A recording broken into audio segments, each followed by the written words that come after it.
Hey guys, this is Versus Z, and welcome to week 3 of Rider Fest. And this week is exclusively for those of you who are fans of the series Kabuto, Den-O, or Kiba. I bring to you guys a video review of a particular Gashapon series that was released back in 2010 called the Motion Revive series. These little figures retail for 500 yen, and they're very hard to come by. Typically for a review, I'd have the figure or model kit displayed next to the box. In this case, and with the nature of this particular item, I'm going to leave the item inside the box for now and go over the box real quick. So on the front side, you notice it has a picture of the Motion Revive series figure of Den-O sword form, and you see that it says Motion Revive on the side.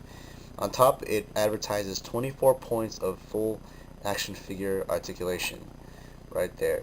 You also have Kabuto as part of this series.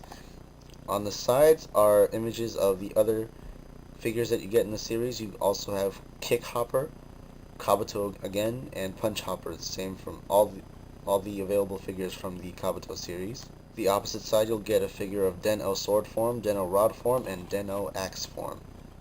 The back just displays some cool images and poses that you can pull off with these small little guys. Once again, Bandai 2007, and 500 yen, or about $6 US, which is about the same price I got these for. Typically with these kind of items, Gashapon, trading figures, trading toys, or whatever you want to call them, you don't really know what you get inside until you open it up, until you buy it and open it up, which can be somewhat of a knock against getting Gashapons for those of you who are interested. But I guess at $5 or $5 or $6, 500 yen, once I open these boxes up and reveal what is available, what these Motion Revive series figures are capable of, you might think $6 is probably enough for you to want to spend with these figures. So let's crack these boxes open. And so now I bring to you guys Kamen Rider PunchHopper from Kamen Rider Kabuto, and Kamen Rider Den-O in his axe form from Kamen Rider Den-O. Nice quick browse of the details of the figure. There's not too many to really point out. This is no SIC. This is a $6 trading figure, Gashapon item. So there's nothing really too much to explain here, except that I guess the paint apps are pretty well done for what it is. $6 figure. I do like the paint apps on the chest and his helmet as well, so it's pretty nice.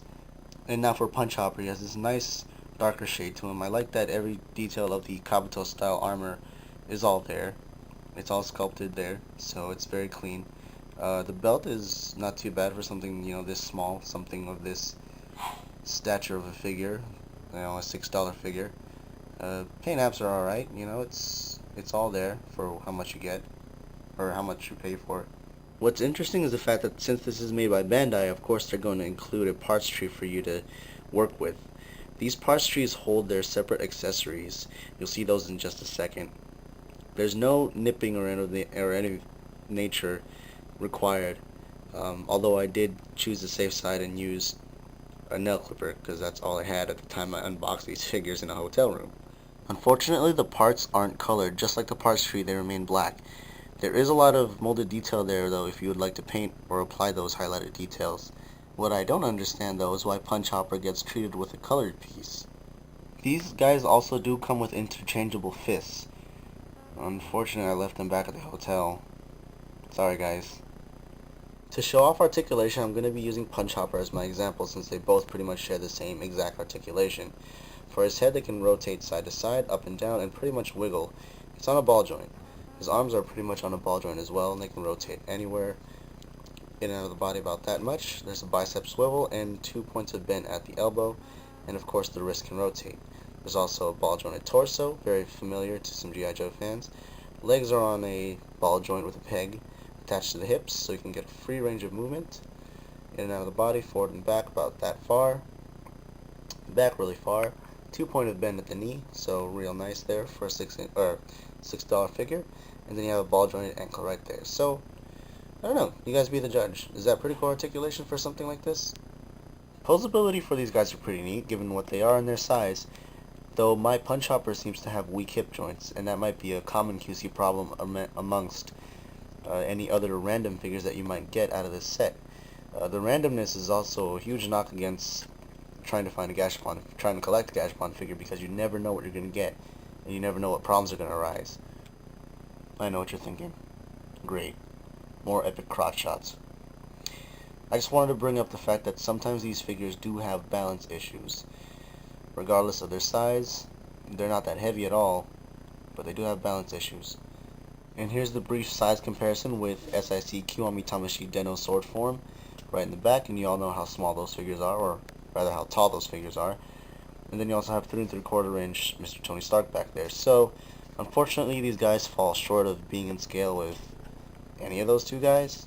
So if you're thinking of getting these Gashapon and adding them onto your collection of SICs, it's just not going to work. So in the end, can I recommend these little guys? Yes and no. Just given the fact that they're Gashapon, they're not your normal action figures that you can find on HobbyLink Japan and hope that they restock. No, they came out long ago, they were long discontinued, and I basically lucked out by going to a convention center, specifically FanimeCon, and one of the vendors just happened to have a box set of these guys, and I was curious. Though at this point, now that I have these two, I really hope that I bought as many as I could when I had the chance, because these figures are actually pretty cool for what they are. They're smaller scale, very small scale, $6 figures that you can just trade and collect with your friends if you like, if they have any, or if you have any. And they're just really neat for what they are. Very articulate. They do have some QC issues here and there. I mean, they weren't action figures that, got a lot of attention or paid too much attention to enough to get really good quality control. But, for $6, I think it's a steal. Or, not really a steal, but it's a good deal for what this is. You may not get colored accessories or whatnot, but I think if you're getting these figures, you're not getting them for the accessories. You're getting them for what they are.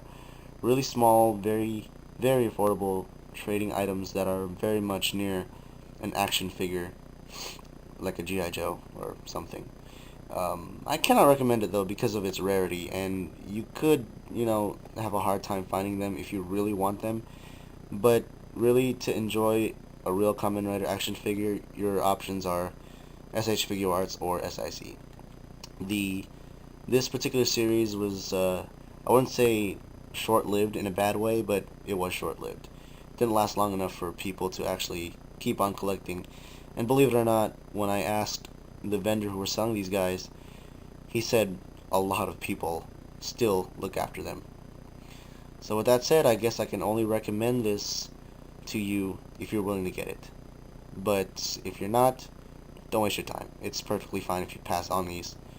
So with that said, I'm gonna have to give these figures an even rating of, let's say, 7, because of the quality control issues and because maybe the fact that you aren't going to be too satisfied with a completely plain and black accessory where it could have been colored a little bit here and there. So, 7 out of 10, only because of quality control issues. But otherwise, these figures are great. If you can find one, if you can randomly or somehow luckily come across one, don't hesitate. If you want to try, pick it up. Alright guys, hope you guys enjoyed this review and found this helpful in some way. Thanks for watching, and enjoy the rest of Riderfest.